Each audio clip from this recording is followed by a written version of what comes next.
हेल' लोगोफोर फुंबिलिनि अननाय आरो मोजां मोननाय नोंथांमोननिसिम जासिहरबाय। लोगोसे नोंथांमोननो दिनै आङो गोदान खबर लाना फैदों। दिनैनि खबर नोंथांमोना बेखौ नायलांबानो जाबाय फारि फारियै। 1 नाम्बाराव नायदो। क'क्राझार बेसेरगाव क्वारेन्टाइन सेन्टारनिफ्राय बा बादानिफ्राय सा 33 सुबुङा बादानिफ्राय खारखुमानो नाजादोंमोन।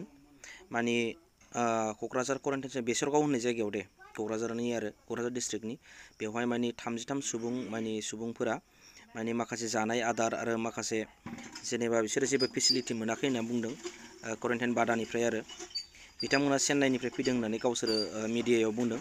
नाथाय बिनि सायाव माबोरै जादों दाबो मोजाङै सुबुरुन मोनथियाखै। नाथाय निउसाव मोननाय बायदिब्ला माने बिथांमोना खारखुमानो नागिरदोंमोन जानाय आदार गैयिनि थाखाय। माने बिथांमोना माखासे उसुबिदा मोनदों। मानो होनना बुङोबा बिथांमोनाबो मेंनानै फैनाय गोजाननिफ्राय, आरो बिथांमोना नांगौ बायदि फेसिलिटि मोनैनि थाखाय बिसोरो न'आव फैनो नागिरदों होननानै जों मिथिनो मोन्दोंमोन। आरो दा बेनि उनाव मा जायो नोंथांमोना दा बेलासियाव मिथिनो मोनगोन। एक्सुवेलि बेबायदि जेनेबा न'आव फैयोबा जेनेबा बिसोरथ' फैगोदानानो बादायाव सफैगोदानानो बावाखैमोन होननाय खोनादों। अननानै बिथांमोना जुदि बे भिडिअखौ नायदोंब्ला बिथांमोना क्वारेन्टाइन बादायाव जेनेबा अननानै था आरो माबा मोनसे मोनाखैबा कमप्लेन हो आरोना। मानो होनना बुङोबा नोंथांमोना न'आव फैयोबा बायसान्स नोंथांमोननि देहायाव बा नोंथांमोननि सि जोमाव फैफानानै जेनेबा गामिफ्राव नोंथांमोना फैयोबा माने गामिनि मानसिफोरनाव जानो हागौ नालाय।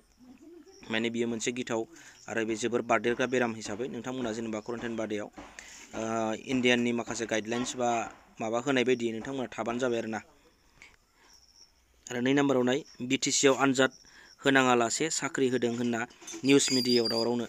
दायो माने 8 जन मानसिखौ पृथ्वीराज मेसआ माने होदों। आरो माखासे जेनेबा BPFनि एगेन्स्ट पार्टि बिथांमोना बुंदों आरोना, मा होनो साख्रिनि जेबो एन्ट्रेन्स लिरालासिनो जिखुनु आनजाद लिरालासिनो माने माखासे डिपार्टमेन्टफोराव माने 8 जन मानसिखौ ओरैनो सोसनदों होननानै, माने जेनेबा गावसोर जेबो परिखा लायालासिनो आनजाद लायालासिनो ओरैनो साख्रि होदों होननानै अजद दैखांबाय थादों आरोना। दा निउस मिडिया चेनेलफोराव नुबाय थादों माने BPF सरकारा बेबायदि होदों होननानै हाग्रामा महिलारि बिथांखौ। आरो 3 नाम्बाराव नाय, BTC बेंगिरि गभर्नर बिथाङा मैया उदालगुरिनि DC अफिसनि कनफारेन्स हलाव माखासे गोनांथार खोथा सावरायफैदोंनो। बिथाङा माने माखासे दानि जोंनि BTCनि थासारिनि बागै बिथाङा फैनानै मैया उदालगुरियाव फैनानै माखासे जेनेबा DC अफिसनि कनफारेन्स हलाव माखासे गोनां मानसिफोरखौ लानानै सावरायफैदोंनो। 4 नाम्बाराव नाय, थांनाय हर गेजेराव सा 24 गोदान केसेस मोनदोंनो। माने आंथ' मैया मोनाबिलियाव मोनसे निउस आपडेट खालामना होदोंमोन, नाथाय बेनि हर गेजेराव 12टा 1टासो समाव आरोना हिमन्त बिश्व शर्मा बिथाङा गोदानै आपडेट खालामना होदों। सा 24 गोदान माने COVID-19नि माबा मोनदों आरो पेसेन्ट मोनबावदों होननानै। बेयो बबे जायगानि नोंथांमोना नायलांदो।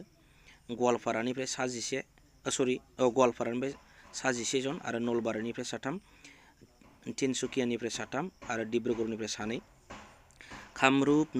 कामरुप, नगाव, कार्बि आलं आरो धुबुरीनिफ्राय सासे मोनदों आरोना।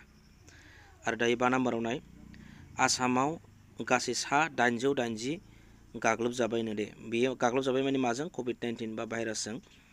जोंनि आसामाव दा बारानिफ्राय बारा जाबाय दे। दा बेलासिसिमाव गैयाबाबो 950सो थांनो हागौ। दा बेसिबां जाखोनो 880 जन जाबाय आरो टटेल दिनैसिम जानाया। ओमफ्राय बिनि गेजेराव 880नि गेजेराव बारग'नो हाबाय 103 जन दे। ओमफ्राय दासिम माने जोंनि आसामाव एक्टिभ जानानै दङ जोंनि आसामनि सुबुंनि देहायाव 770 जन दे, 770 जन। ओमफ्राय जोंनि बिनि गेजेराव गासै थैबाय 4 जन दे, 4 थैबाय आरोना। नोंथांमोना दिनैनि निउसखौ नायनानै मोजां मोनदों जानो हागौ। नोंथांमोना मोजां मोनदोंबा भिडिअखौ लाइक खालामना होबानो जाबाय।